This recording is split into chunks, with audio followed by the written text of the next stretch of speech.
Alhamdulillahi ala ihsani wa syukru lahu ala taufiqihi wa amtinani wa asyhadu an la ilaha illallah wahdahu la syarika lahu ta'ziman li sya'ni wa asyhadu anna Muhammadan abduhu wa rasuluhu da'i ila ridwani. Allahumma shalli alaihi wa ala alihi wa ashabihi wa ikhwani. Ikhwan dan akhwat, Bapak dan Ibu yang dirahmati Allah Subhanahu wa taala. Insyaallah pada kesempatan kali ini karena menjelang masuk pada bulan Al-Muharram ya, maka kita akan bahas tentang keutamaan bulan Al-Muharram. Keutamaan bulan Al-Muharram bisa ditinjau dari beberapa sisi ya.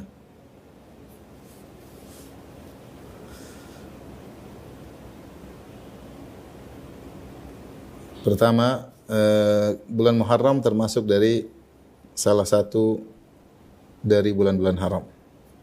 Dari bulan-bulan haram. Sebagaimana yang Allah sebutkan dalam surat At-Taubah ayat 36 ya. 36 Allah Subhanahu wa taala berfirman, "Inna iddatash syuhuri indallahi 12 syahran fi kitabillah, yauma khalaqas samawati wal ard." Sungguhnya jumlah bulan di sisi Allah adalah 12 bulan semenjak Allah menciptakan langit dan bumi. Kemudian kata Allah, "Minha arba'atun hurum." Di antara 12 bulan tersebut ada 4 bulan haram, ya.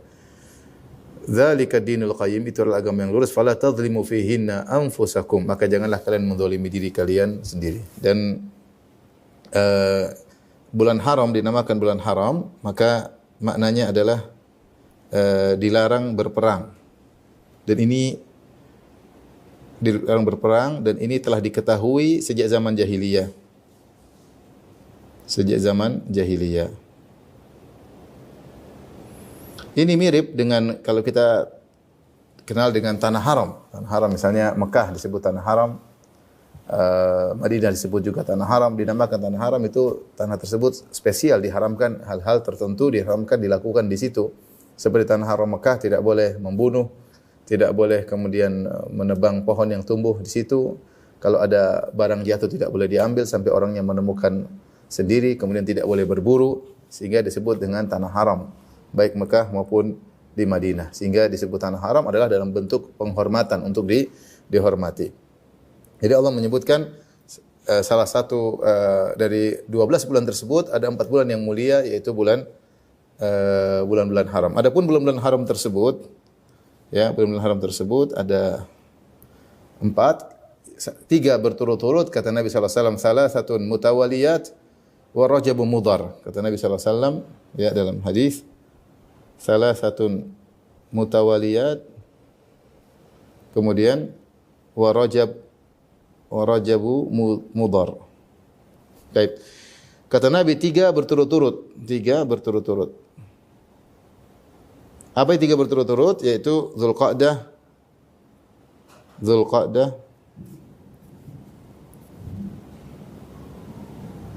Zulqa'dah, kemudian Zulhijjah, kemudian Al-Muharram. Adapun Rajab terpisah. Ada Rajabu Mudhar, ada Rajabu Fard, itu terpisah. Rajab terpisah. Karena kita tahu bulan-bulan Islam dimulai dari Muharram, Safar, Rabiul Awal, Rabiul Tsani, Jumadil Ula, Jumadil Ukhra, Rajab, Sya'ban, Ramadan. Baru kemudian Syawal, Zulqa'dah, Zulhijjah. Jadi ternyata Zulqa'dah itu bulan ke-11, Zulhijjah bulan 12, Muharram bulan pertama ya. Muharram, Safar, Rabiul Awal, Rabiul Tsani, Jumadil Ula, Jumadil Ukhra, Rajab ya. Rajab bulan ke-7, Rajab bulan ke-7. Baik. Zulqa'dah dinamakan dengan bulan Zulqa'dah dari kata duduk, karena orang-orang Arab dahulu mereka hobinya perang. Dan selama berbulan-bulan mereka perang, namun ada bulan-bulan mereka harus libur perang. Di antara bulan-bulan harus libur perang itu adalah bulan-bulan haram, tidak boleh perang. Maka disebut bulan Zulqa'dah, yaitu mereka berhenti dari peperangan. Kemudian Zulhijjah mereka tidak perang karena waktunya hajian. Kemudian Muharram ini tidak boleh perang. Ketika Safar mulai mereka pergi, disebut Safar karena tempat menjadi kosong, mereka pada pergi untuk mulai berperang melawan kabilah-kabilah yang mereka musuhi. Mereka perang Safar, kemudian Rabiul Awal, Rabiul Tsani, kemudian Jumadil Ula, Jumadil Ukhra, Rajab mereka harus berhenti lagi. Ya. Kemudian Sya'ban, baru kemudian Ramadan, ya. nanti mereka perang lagi, kemudian libur lagi pada bulan Zulqa'dah, tidak boleh perang lagi. Baik. Di sinilah Nabi menamakan Rajabu Mudhar. Rajabu Mudhar. Mudhar ini adalah nama kabilah Mudhar, ya. Kenapa Rasulullah SAW menisbahkan Rajab dengan Mudhar, Rajab Mudhar? Karena Mudhar ini adalah kabilah yang tidak merubah-rubah bulan Rajab. Kabilah yang tidak merubah-rubah bulan Rajab. Jadi Allah menyebutkan dalam surat At-Taubah, innaman nasi'u ziyadatun fil kufri yudhallu bihi alladhina kafaru yuhillunahu 'aman wa yuharrimunahu 'aman liwatu 'iddata ma harramallah. Zuilam su'amalim. Jadi orang-orang kafir dahulu mereka tuh hobi perang. Kalau mereka ingin perang, kemudian bulan Rajabnya mereka mundurin atau mereka majuin. Nanti jangan Rajab jangan bulan ke-7, mundur ke bulan ke-8. Jadi mereka suka rubah-rubah. Di antara kabilah yang tetap bertahan tidak merubah-rubah bulan Rajab pada posisinya, yaitu pada bulan ke-7 yang terletak antara bainal Jumada wa Sya'ban, Jumadal Ula, Jumadal Ukhra, Rajab dan Sya'ban. Jadi yang tidak merubah-rubah posisi bulan Rajab pada bulan ke-7 adalah kabilah Mudhar. Dari situlah disebutkan oleh sebagian ulama kenapa Nabi menisbahkan bulan Rajab kepada Mudhar, karena mereka kabilah yang tidak merubah-rubah bulan. Adapun kabilah Arab yang lain, kalau mereka ingin perang, mereka bilang, udah Rajabnya kita mundurin. Sekarang perang aja. Rajabnya kita mundurin. Sehingga mereka sering berubah-ubah sesuai dengan kesenangan mereka. Yuhillunahu aman wa yuharrimunahu aman. Terkadang satu tahun mereka halalkan, terkadang satu tahun mereka jadikan bulan haram. Dan itu terus terjadi seperti itu. Sampai satu hari, ya, ketika Nabi SAW berhaji pada tahun 10 Hijriah, maka Nabi di Mina Yaumun Nahar, maka Nabi berkhutbah.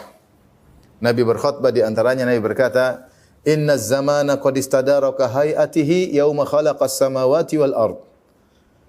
Sungguhnya zaman telah kembali lagi sebagaimana kondisinya awal sejak Allah menciptakan langit dan bumi. Artinya orang-orang Quraisy kan kabilah-kabilah suka rubah-rubah nih. Kadang Rajab dipindahin, kadang ini dipindahin. Sehingga berubah-ubah tiap tahun. Nah, pada tahun 10 Hijriah, semua kembali normal. Rajab pada bulan ke-7, Zulqa'dah pada bulan ke-11, Zulhijjah pada bulan ke-12, kembali normal sebagaimana ketika Allah ciptakan pertama kali. Maka Nabi berkata, "Inna zamana qad istadara ka hayatihi." Zaman telah bergulir, sekarang kembali lagi kepada kondisinya awal. Yauma khalaqas samawati wal ard, ketika Allah menciptakan langit dan bumi. Kemudian Rasulullah berkata, "As-sanatu 12 syahran." Sungguhnya bulan itu ada 12 tahun, itu ada 12 bulan. Minha arba'atun hurum, dan di antara 12 bulan tersebut ada bulan-bulan haram. Salasun mutawaliyat, 3 berturut-turut, Zulqa'dah, Zulhijjah wal Muharram. Kemudian kata Nabi, "Wa Rajabu Mudhar alladzi baina Jumada wa Sya'ban." Rajab Mudhar, yaitu Rajab yang ditetapkan oleh kabilah Mudhar yang terletak antara Jumada dan Sya'ban, ya, dari Jumadal Ukhra dengan Sya'ban bulan Rajab. Jadi ketika Nabi SAW berhaji, semua kembali normal. Maka bulan-bulan tidak dimajukan, tidak dimundurkan lagi. Sejak Nabi haji pada tahun 10 Hijriah Hajjatul Wada. Sebelumnya dirubah-rubah sama orang Quraisy. Baik. Jadi keutamaan bulan haram adalah salah satu dari bulan-bulan haram. Dari sini kita lanjutkan yang berikutnya, ya. Kita menjelaskan tentang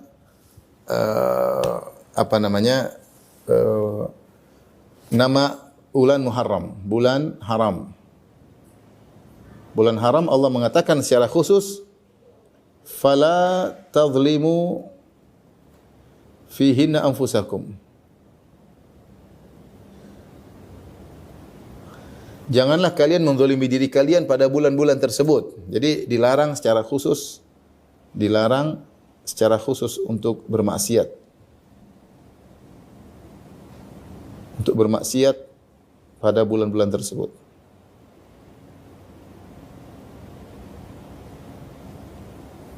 Tapi dari sini para ulama mengambil kesimpulan bahwasanya bermaksiat di bulan haram tidak sama dengan bermaksiat di luar bulan haram.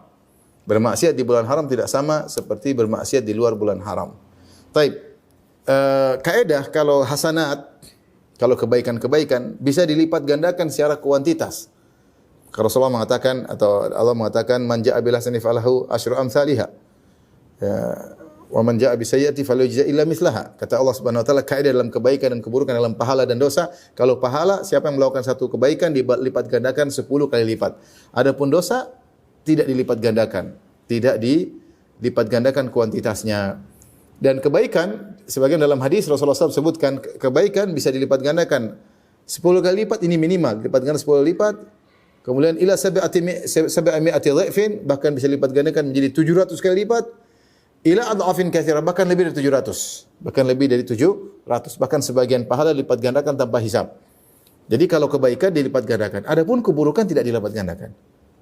Ya, makanya kalau ada yang mengatakan siapa yang berbuat dosa di bulan haram dosanya dilipat gandakan, maka salah. Dijelaskan oleh Syekh Muhammad Al-Amin Asy-Syanqiti rahimahullah bahwasanya tidak boleh kita mengatakan bahwasanya dosa dilipat gandakan secara kuantitas. Namun kata para ulama, maksudnya ini adalah dosa dibesarkan secara kualitas bukan kuantitas. Bukan kuantitas. Karena secara kuantitas dosa tidak dilipat gandakan, tapi secara kualitas. Artinya kalau misalnya kita kasih gambaran seorang melakukan dosa di luar bulan halal dipentung. Satu pentungan. Kalau di bulan haram juga satu pentungan, tapi kalau di bulan halal pentungannya pakai kayu, di bulan haram pentungannya pakai besi misalnya. Tapi sama-sama pentungan. Sama-sama pentungan dan sama-sama satu. Tetapi dilipat gandakan secara kualitas, ya. Baik, ini berarti menunjukkan bahwasanya berbuat dosa di tanah haram tidak sama dengan di bulan haram tidak sama dengan berbuat dosa di bulan halal. Dari sini Al-Qurtubi membagi secara logika, baik, kualitas dosa, level kualitas dosa.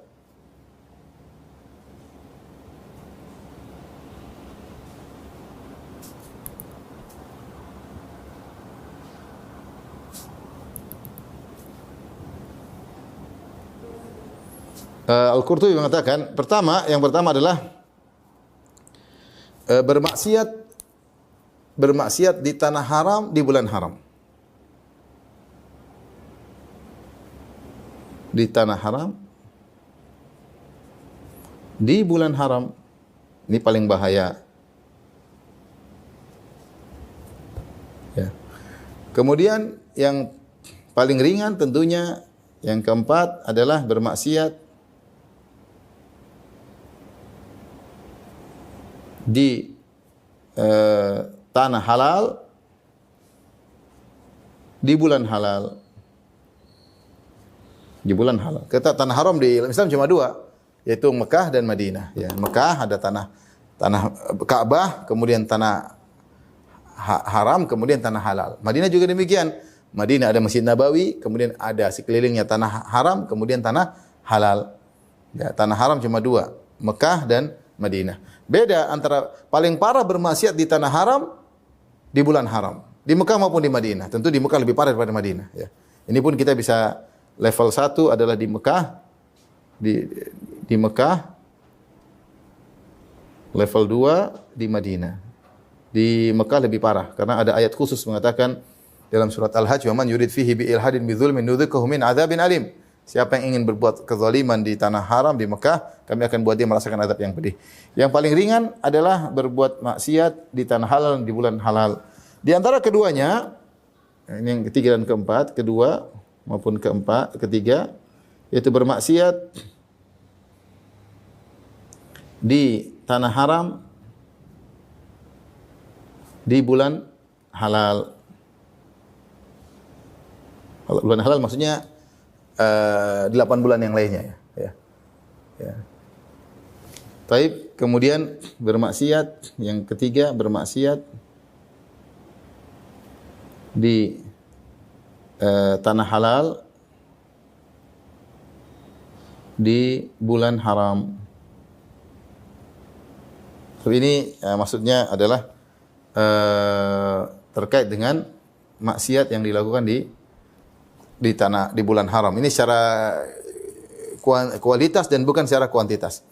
Nah, kita tambahkan lagi keutamaan bulan Muharram bagian yang ketiga, ya. Yang ketiga,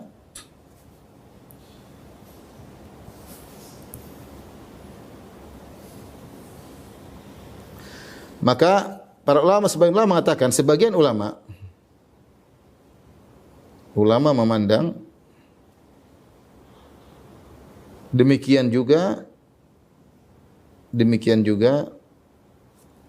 kebaikan-kebaikan juga di bulan haram tidak sama dengan di luar bulan haram, ya.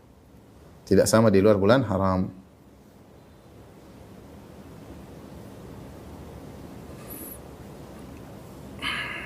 Meskipun tidak ada dalil secara istimewa, secara khusus. Kalau yang ada dalilnya adalah maksiat. Karena Allah berfirman, "Fala tazlimu fihinna anfusakum." Janganlah kalian bermaksiat di bulan-bulan haram.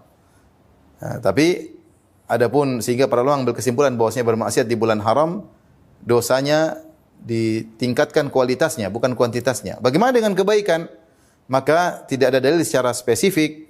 Namun sebagian ulama mengambil kesimpulan seperti Al-Qurtubi rahimahullahu taala, ya. Maka beliau mengambil kesimpulan bahwasanya demikian juga, ya, berbuat kebaikan di bulan haram. Beliau berkata, ya, laisa thawabahu thawaba man ata'a fi syahril halal fil baladil haram. Tidak sama. Fa inna man ata'a Allah fi syahril haram fil baladil haram, barang siapa yang bertaat kepada Allah di bulan haram, di tanah haram, laisa thawabuhu thawaba man ata'a fi syahril halal fil baladil haram. Tidak sama dengan orang yang melakukan ketaatan kepada Allah di bulan halal di tanah haram.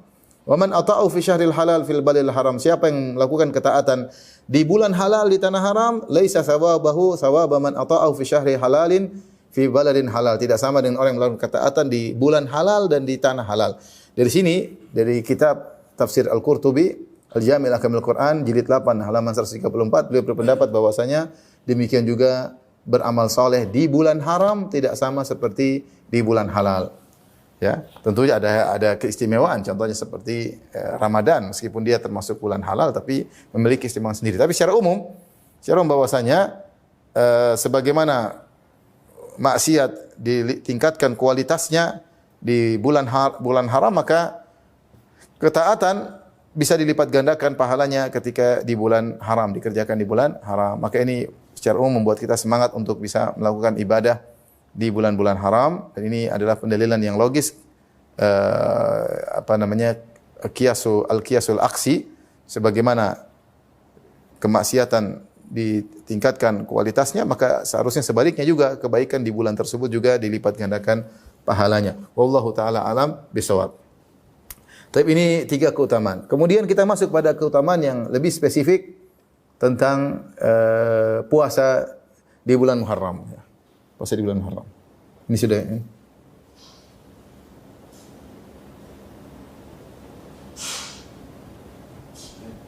Dah. Tapi keutamaan yang keempat,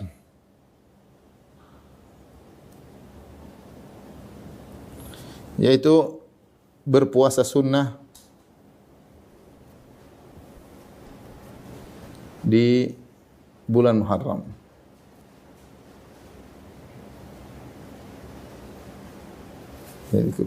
Khusus tentang puasa. Datang dalil umum Rasulullah SAW bersabda, afdhalus siyam ba'da Ramadan siyamu syahrillahil Muharram. Saya tuliskan ya. Kata Nabi SAW, afdhalus siyam ba'da Ramadan siyami syahrillahi al-Muharram. Sebaik-baik puasa setelah Ramadan adalah puasa di bulan Allah, yaitu Muharram.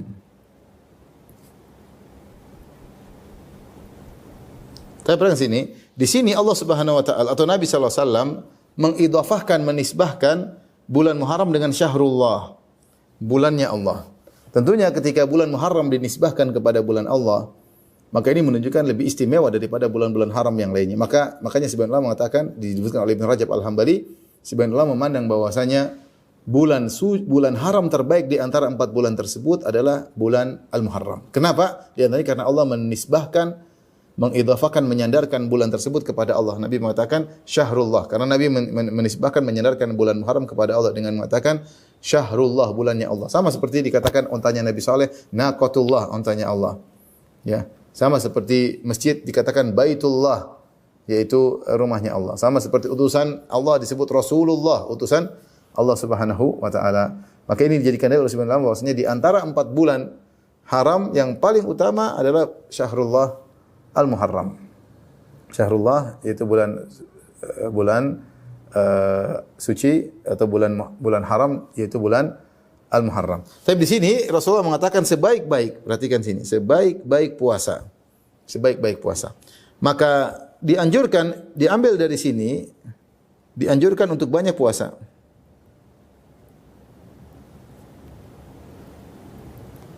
Banyak puasa pada bulan Muharram. Bahkan Nabi mengatakan adalah puasa yang terbaik. Khilaf di kalangan para ulama. Khilaf. Bolehkah puasa sebulan penuh? Bolehkah puasa sebulan penuh di bulan Muharram? Maka sebenarnya mengatakan bukan maksudnya berpuasa sebulan penuh. Zahir hadis, ya, Rasulullah mengatakan sebaik-baik puasa setelah Ramadan adalah puasa di bulan Muharram. Tapi Ramadan kan kita puasa sepenuhnya. Nabi mengatakan sebaik-baik puasa di bulan setelah Ramadan adalah puasa Muharram.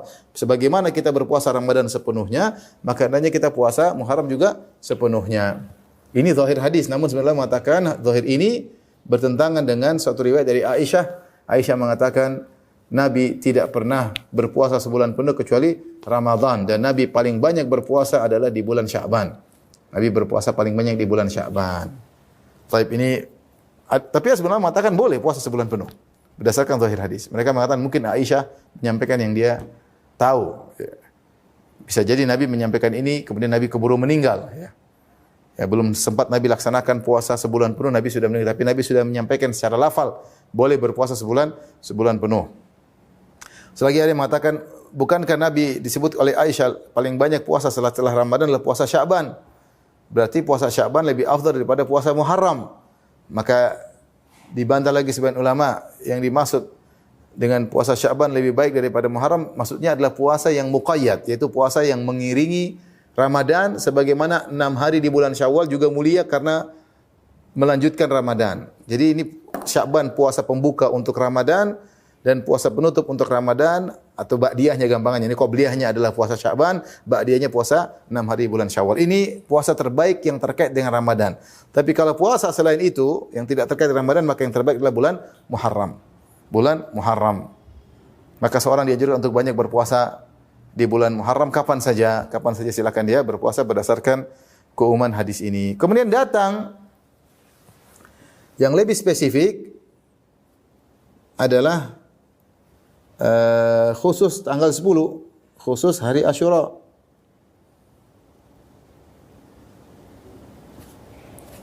Hari Asyura ini yaitu 10 Muharram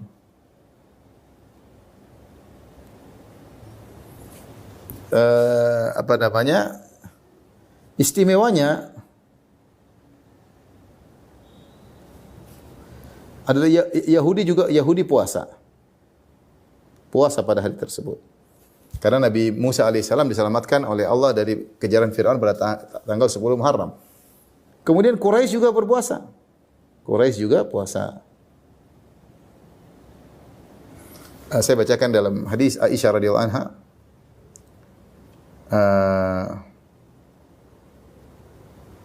An Aisyah radhiyallahu taala anha.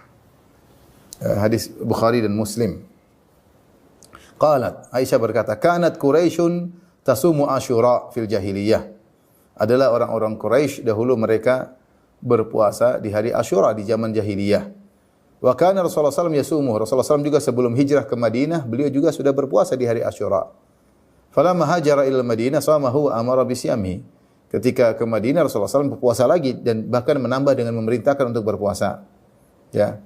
Falamma furida syahrul Ramadan, tatkala diwajibkan bulan Ramadan, puasa Ramadan, Rasulullah berkata, man syaa'a shamahu wa man syaa'a taraka. Siapa yang mau puasa silakan pada tanggal 10 Muharram, yang tidak ingin puasa juga tidak jadi masalah. Taib.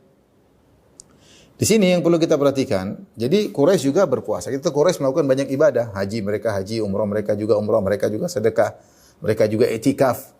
Di antara ibadah mereka adalah puasa pada tanggal 10 Muharram. Kemudian disebutkan dalam riwayat Quraisy ganti kiswah Ka'bah atau pasang kiswah Ka'bah. Mereka ganti pada tanggal 10 Muharram pada hari Asyura.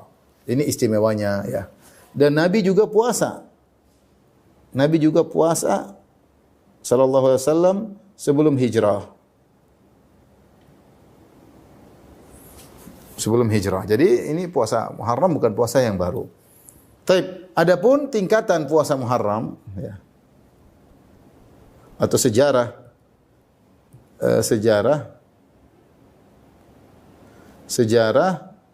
puasa Asyura. Sejarah pensyariatan puasa Asyura. Atau kita pindah sebelah ini, coba Win, dia.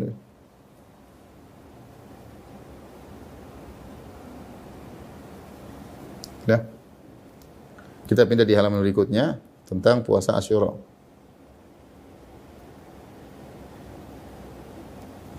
Tadi istimewanya sudah kita sebutkan, poin pertama istimewanya. Yang kedua adalah poin sejarah.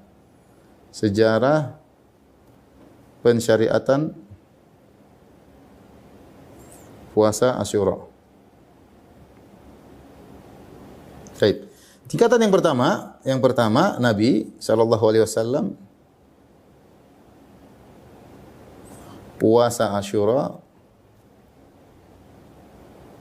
sejak di Mekah. Sejak di Mekah. Baik, ini yang pertama. Tapi tidak memerintahkan sahabat. Tidak memerintah sahabat untuk melakukannya. Yang kedua, beranjak yang kedua.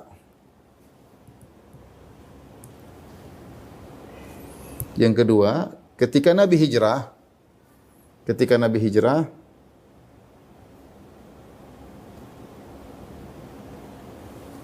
Nabi mendapati Yahudi puasa.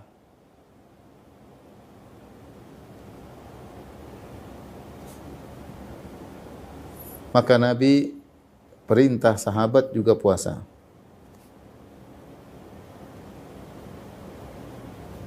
Maka ketika itu para ulama mengatakan puasa Asyura wajib ketika itu, hukumnya wajib.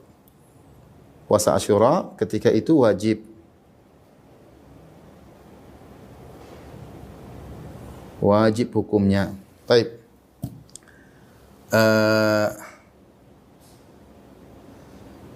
Dalam hadis Ibnu Abbas kata Ibnu Abbas, qadiman Nabi sallallahu alaihi wasallam al-Madinah fa wajada al-yahud tasum yaum Asyura. Rasulullah sallallahu berhijrah ke kota Madinah, Rasulullah mendapati orang-orang Yahudi puasa pada 10 Muharram. Maka Rasulullah bertanya, "Ma hadzal yaum alladzi tu'azzimunahu?" Hari apa ini yang kalian agungkan wahai orang Yahudi? Maka orang Yahudi berkata, "Hadza yaumun azim." Ini adalah hari yang agung. "Hadza yaumun najjallahu Musa wa qaumahu min Fir'aun ya wa junudih." Ini adalah hari di mana Allah selamatkan Musa dan kaumnya dari kejaran Fir'aun dan bala tentaranya.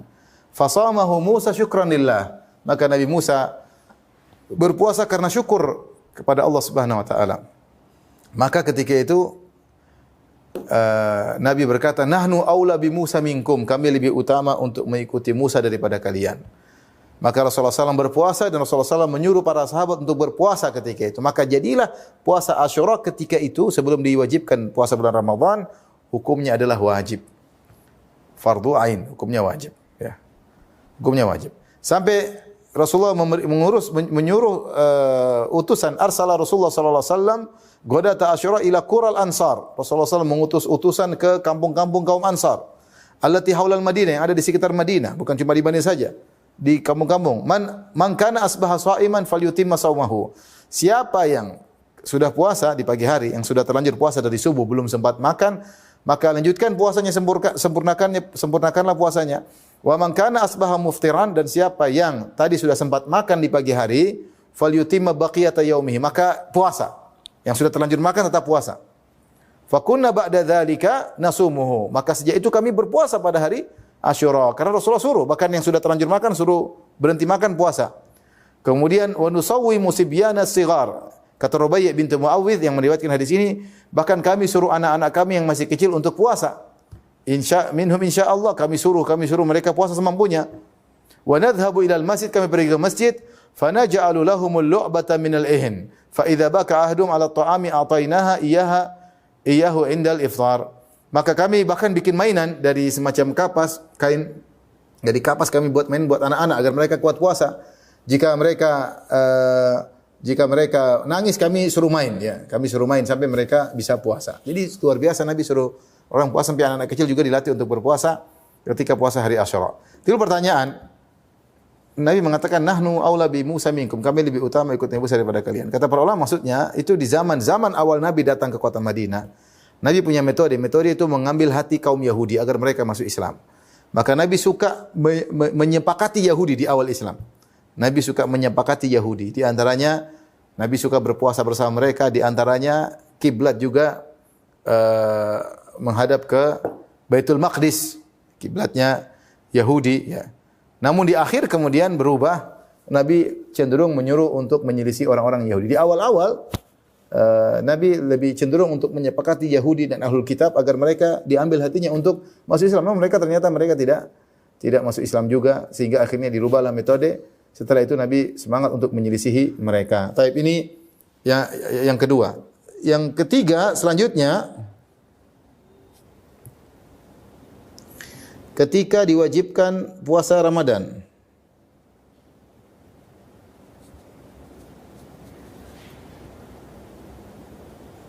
Maka jadilah puasa Asyura sunnah. Tidak wajib lagi. Puasa boleh, enggak puasa juga tidak mengapa. Jadilah puasa menjadi sunnah. Ini tingkatan ketiga. Taib. Ini sejarah pensyariatan puasa Asyura. Adapun tingkatan puasa Asyura yang terakhir adalah tingkatan puasa Asyura yang ketiga. Level-level tingkatan puasa Asyura. Puasa yang terbaik adalah tanggal 9, tanggal 10 ya. Karena Rasulullah SAW mengatakan wasiyamu Asyura ahtasibu Allah an yukaffira sanata allati qablahu. Puasa Asyura aku berharap akan Allah menghapuskan dosa-dosa setahun sebelumnya. Kemudian awalnya Rasulullah SAW hanya puasa satu hari saja. Kemudian ketika Rasulullah SAW akan meninggal dunia, Rasulullah mengatakan la in ishtu ila qabil la asumanna at-tasi'. Jika aku mampu untuk aku hidup sampai tahun depan, aku ingin puasa juga tanggal 9. Ya, karena datang dalam riwayat sahabat mengatakan, "Ya Rasulullah, Yahudi Nasrani juga puasa Asyura." Maka Rasulullah ingin menyelisih mereka. Maka Rasulullah SAW menyuruh untuk puasa tanggal 9. Maka puasa yang terbaik, tingkatan terbaik yang pertama adalah puasa tanggal 9 dan 10. 9 namanya Tasu'a. 10 namanya Asyura. Puasa Tasu'a sama puasa Asyura yang terbaik. Kemudian tingkatan yang kedua adalah puasa Asyura aja. Taib, ini cuma dua tingkatan. Adapun tingkatan yang disebut oleh sebagian ulama seperti Ibnu Qayyim rahimahullah taala, bahwasanya puasa yang terbaik 3 hari. Sehari sebelumnya, ya tanggal 9, kemudian tanggal 10 dan sehari sesudahnya. Maka datang hadisnya dhaif. Secara sanad hadisnya dhaif. Namun tidak mengapa kita melakukan puasa 3 hari. Tidak mengapa kita melakukan puasa 3 hari. Dari dua tinjauan. Tinjauan pertama, karena memang bulan Muharram dianjurkan untuk puasa sebanyak-banyaknya. Saya ulangi, karena bulan Muharram dianjurkan untuk puasa sebanyak-banyaknya. Tinjauan pertama. Tinjauan kedua, sebagaimana fatwa Imam Ahmad. Imam Ahmad mengatakan kalau kamu ragu masuknya awal bulan, puasa 3 hari. Maksud puasa 3 hari untuk memastikan bahwasanya kamu pasti mendapatkan puasa 9 dan 10. Ya. Tujuannya tetap puasa 9 dan 10, tapi kalau kita ragu ini sudah masuk bulan atau belum, ya bisa jadi masuk belum, karena terkadang melihat ru'yah hilal bulan Muharram tidak seperti ketika melihat hilal bulan Ramadan atau bulan haji. Karena bulan Ramadan ada puasa Ramadan, bulan haji ada pelaksanaan ibadah haji. Tapi Muharram terkadang kurang perhatian sehingga tidak ada perhatian, misalnya sidang isbat mungkin kurang diperhatikan. Oleh karenanya tidak mengapa kata Imam Ahmad seorang untuk berpuasa 3 hari dengan tujuan ini untuk memastikan bahwasanya dia telah berpuasa pada tanggal 9 tanggal sebelum dia puasa 3 hari berturut-turut, mau tanggal 10-nya misalnya dia puasa tanggal 1, 2, 3 Agustus misalnya. Bisa jadi tanggal 10-nya adalah tanggal 3 Agustus, bisa jadi tanggal 2 Agustus.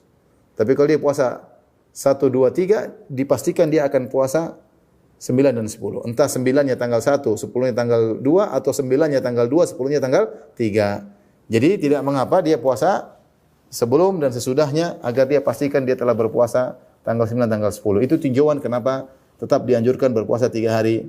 Yang pertama tadi kita katakan karena memang puasa bulan Muharram dianjurkan secara menyeluruh atau sebanyak-banyaknya. Yang kedua agar kita pastikan kita puasa di tanggal 9 dan tanggal 10. Ini terkait dengan puasa hari Asyura. Datang dalam satu hadis ya tentang keutamaan puasa di hari terakhir bulan Dzulhijjah dan di hari pertama hari Asyura, hadis palsu. Hadis palsu ya. Di sebagian disebutkan oleh Ibnu Jauzi dalam kitab Al-Mawdu'at ya. Nabi berkata, "Man shama akhir yaumin Dzulhijjah wa awwal yaumin minal Muharram faqad khatama as-sanata al-madiyah wa iftataha as-sanata al-mustaqbilah bi shaumin ja'alallahu lahu kaffarata 50 sanah." Dalam hadis Rasulullah berkata, siapa yang berpuasa di akhir bulan Dzulhijjah yaitu akhir tahun, kemudian dia berpuasa di hari pertama bulan Muharram yaitu awal tahun, maka dia telah menutup tahun dengan puasa dan dia membuka tahun dengan puasa, maka ini akan menjadi kafarah dosa 50 tahun. Kafarah dosa bukan setahun aja, 50 tahun. Tapi hadisnya maudhu, hadis palsu. Ya. Ya. Karena dalam sanadnya ada 2 perawi yang bernama Al-Harawi, Al-Juwaibari dan Wahab. Dua-duanya adalah kadzdzab wadh-dha. Kedua-duanya adalah pendusta sehingga hadis ini adalah hadis yang palsu. Hadis yang palsu. Baik, ikhwan dan akhwat yang dirahmati Allah Subhanahu wa taala, ini tentang keutamaan bulan Muharram. Maka dianjurkan seorang untuk berpuasa secara khusus spesifik dan juga ibadah-ibadah yang lain. Sebagian penjelasan Al-Qurtubi dalam tafsirnya bahwasanya beribadah di bulan Muharram tidak sama dengan beribadah di bulan-bulan yang lainnya. Di akhir pembahasan tinggal beberapa menit saya ingatkan bahwasanya pada bulan Muharram telah terjadi 10 Muharram tepatnya terjadi 2 peristiwa besar. Yang pertama peristiwa sudah kita sebutkan yaitu Allah Subhanahu wa taala menyelamatkan Musa dan kaumnya dari kejaran Firaun dan bala tentaranya. Dan kejadian kedua adalah peristiwa tragis terbunuhnya Al-Husain bin Ali bin Abi Thalib radhiyallahu taala anhuma secara sadis dan zalim ya di Karbala di Irak ya. Ya, di Karbala ya. Dan terjadinya juga sama pada tanggal 10 Muharram. Dan akhirnya sejak ada peristiwa ini maka muncullah 3 model sikap manusia terhadap 10 Muharram. Yang model pertama adalah sikapnya orang-orang Syiah yang mereka pada tanggal 10 Muharram mereka kemudian melukai tubuh mereka, mereka memukul-mukul tubuh mereka. Mereka kemudian terkadang mereka sambil puasa. Kata mereka untuk belasungkawa terhadap Al-Husain. Mereka ingin merasakan bagaimana Husain kehausan ketika itu. Sambil terluka, sambil tidak minum, tidak makan, bagaimana rasanya Husain. Mereka ingin merasakan kepedihan pada hari tersebut sehingga mereka mukul-mukul diri mereka pakai besi, pakai pedang sehingga berdarah-darah. Tentunya ini adalah bid'ah yang dilakukan orang Syiah dan masih terus laris sampai sekarang dilakukan orang Syiah. Dan ini menyelisih sunnah Nabi SAW karena sunnah hanyalah puasa. Hanyalah puasa. Dia tidak mukul-mukul seperti itu. Dan kita tahu bahwasanya Rasulullah melarang ketika seorang berduka kemudian mukul-mukul dirinya. Kata Nabi SAW, "Laisa minna man darabal khududa wa syaqqal juyuba wa da'ada bid'awal jahiliyah." Bukan dari golongan kami ketika seorang terkena musibah lantas dia merobek-robek bajunya, dia menampar-nampar pipinya dan dia menyuruh dengan seruan jahiliyah. Ya, maka ini adalah bentuk tidak menerima ketetapan Allah Subhanahu wa taala ya. Sehingga mereka bikin hari perayaan yaitu hari Asyura. Kalau kita mau katakan kalau wahai orang-orang Syiah kalau kalian ingin komitmen tentu bukan Husain aja yang harus kalian rayakan. Hasan meninggal dengan diracun. Harusnya kalian juga merayakan hari kematian Hasan. Kalau memang kalian cinta kepada Hasan bin Ali, dengan sedikit-sedikit makan racun biar tahu bagaimana orang yang keracunan ya. Kemudian juga bukankah bapak mereka Ali bin Abi Thalib juga terbunuh dengan tragis oleh Abdurrahman bin Muljam dengan ditikam di kepalanya ya sebelum salat subuh. Maka harusnya kalian juga merayakan kematian Ali bin Abi Thalib radhiyallahu anhu. Dan bukankah Umar bin Khattab ya juga terbunuh, tentu mereka mengkafirkan Umar bin Khattab dan mereka merayakan hari kematian Umar dengan senang-senang, tapi bukan ikut sedih, tapi mereka senang dengan kematian Umar bin Khattab radhiyallahu taala anhu. Intinya ini adalah cara yang tidak benar dan menunjukkan bentuk protes kepada keputusan Allah Subhanahu wa taala. Kita tidak boleh mengikuti cara-cara orang Syiah tersebut. Taib. Kelompok yang kedua disebut dengan adalah kelompok An-Nawasib. Nawasib adalah orang-orang yang membenci Ahlul Bait, benci Ahlul Bait. Maka mereka pada tanggal 10 Muharram mereka bersenang-senang, mereka yuwassi'un, yaitu mereka bikin makanan, mereka seperti perayaan ya. Tentu berlawan harusnya sunnah. Harusnya sunnahnya adalah puasa. Mereka justru bersenang-senang ya. Dan ini muncul bid'ah di tanah air kita, yaitu dengan mengkhususkan tanggal 10 Muharram untuk hari anak yatim. Ini saya tidak tahu dalilnya ya. Ini maksudnya bagaimana ya? Apakah terikut dengan orang-orang Syiah karena banyak yang dibunuh ketika itu sampai mungkin ada yang yatim dari Ahlul Bait, atau maksudnya apa? Atau terpengaruh dengan orang untuk merayakan senang-senang pada hari tersebut. Yang benar kita berbuat baik kepada anak yatim kapan saja, tidak harus menunggu tanggal 10 Muharram karena tidak ada sunnahnya khusus tanggal 10 Muharram. Dan yang benar adalah Ahlus Sunnah wal Jamaah, yaitu pada tanggal 10 Muharram puasa. 10 Muharram puasa. Tidak melukai diri dan juga tidak bersenang-senang, tapi puasa sebagai bentuk syukur kepada Allah karena Allah menyelamatkan kaum mukminin di zaman Nabi Musa alaihissalam. Maka Nabi Musa berpuasa, bersyukur, maka diikuti oleh Nabi Muhammad sallallahu alaihi wasallam. Taib, demikian para ikhwan dan akhwat yang rahmati Allah Subhanahu wa taala, kajian tentang keutamaan bulan Muharram. Semoga Allah memudahkan kita semua untuk banyak beribadah di bulan Muharram, terutama puasa-puasa sunnah, dan terutama adalah puasa Asyura. Siapa yang puasa Asyura satu hari saja telah diampuni dosa-dosanya selama setahun lalu. Dan lebih sempurna dia puasa lagi tanggal 9, tanggal 10 untuk menyisi kaum Ahlul Kitab. Dan tidak mengapa dia puasa tanggal 9, 10, dan 11 untuk memastikan bahwasanya dia puasa 2 hari 9 dan 10 agar memastikan dia mendapatkan pahala tersebut. Dan memang dianjurkan untuk banyak berpuasa di bulan Muharram. Allah Ta'ala alam bisawab. Baik, demikian.